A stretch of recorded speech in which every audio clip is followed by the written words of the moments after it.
Don't ever let somebody control you with money. Somebody says, I'll take care of it, and I'll take care of you, and I'll take care of this. That person could leave. That person can hurt you. You always keep your job. Your job is your life insurance. My mom used to always say that to me. Oh. And my mom went through some tough stuff in a marriage with finances, really tough stuff. And so did my grandma, not in the marriage, but in like a family structure. And do everything you can to not get into debt. Pay off those credit cards, or don't spend the money like it's yours. It's not yours, girlfriend. Yeah. All right, somebodies, with this clip, I put it up because I went through something like this with my wife, since I'm the only one that works and she stays home. So I take care of all the finances. Now, we've had credit cards in both our names. The first time around when I had it and things were getting out of control and maxed out the credit card. So there's a thing, which is debt relief. Get in there. It's a program where you pay off all your debt on pennies on the dollar, which pretty much means they just take off the interest from what credit card companies are trying to charge you because of late fees, or you just can't pay anymore. So the situation I found myself in with my wife is when I had my business, I was making really good money, but then the Ukraine war happened and everything halted, so I had to stop. I had to go work for the man again. And when that happened, obviously there was a gap in money. So, you know, to keep the lifestyle that we were having, it would take using her credit cards. And since she didn't know about her balances and whatnot, that was up to me. It ended up being run up on her credit and her name.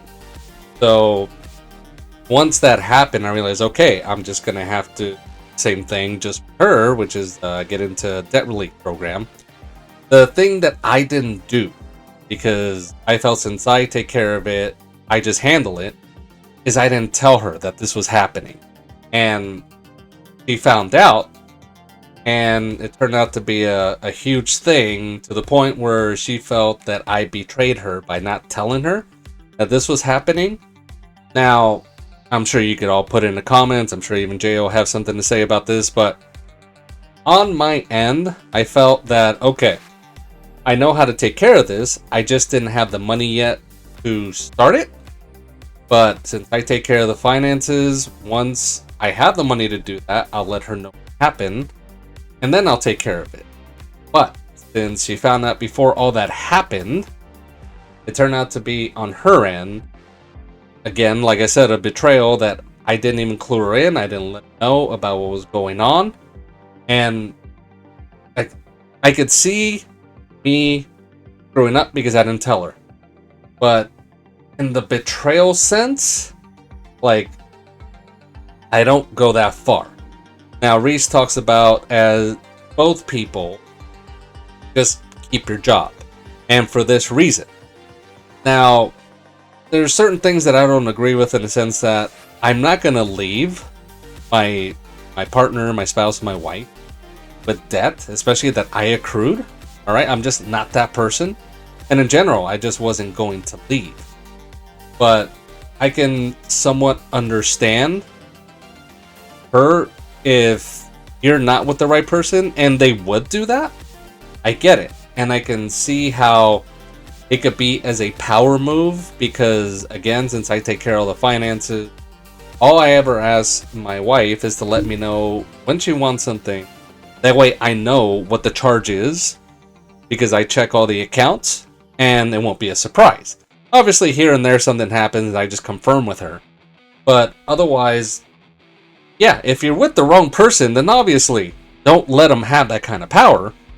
And again, I just put out there the two sides of my end.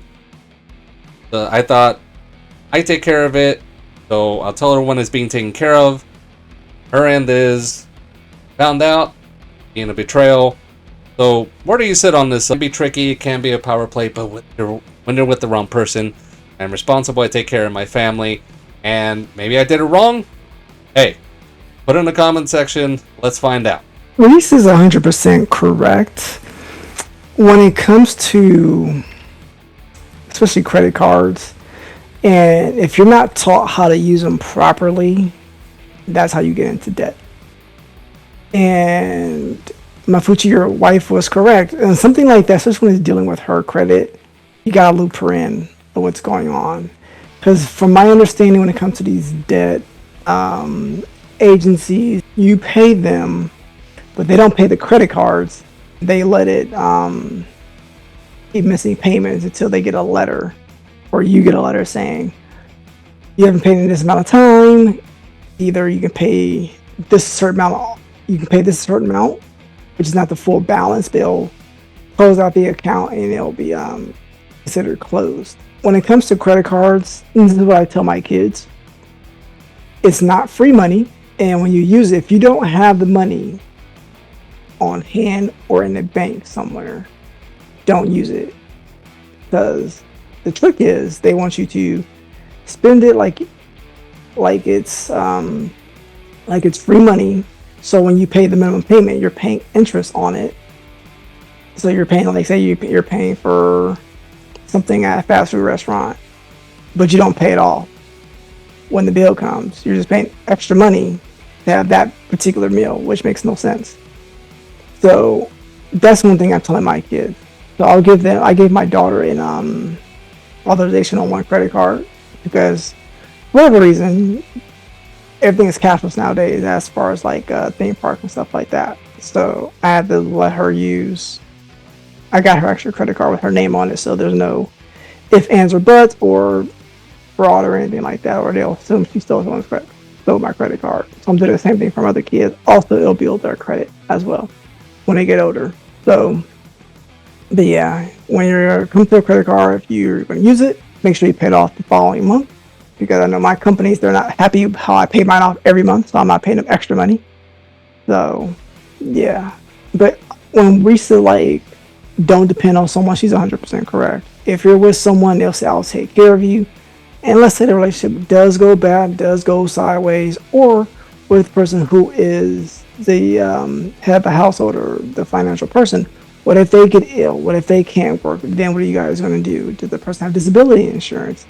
It's just a lot of extra stuff to think about because you don't want to always have like one income in the household if you are with someone like that. You want to make sure you do have your own piece of employment or income coming in, so there's no arguments.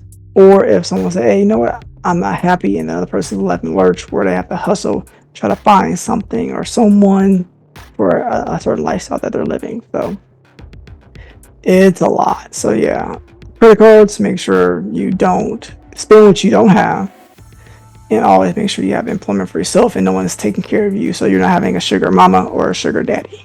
And Jay, just for you, that was the last straw. Back, she felt that breaking trust, and what led to disillusion. That's why I pulled that clip as well. Oh, okay. It's not like that should just been more of a conversation. We said that's the thing that broke the camel's back, really? Yep. I screwed up in not letting her know what was happening as it was happening, and I spoke my piece, and I'm still wrong, so be it. But it was never me setting up so I could leave either. That's not who I am.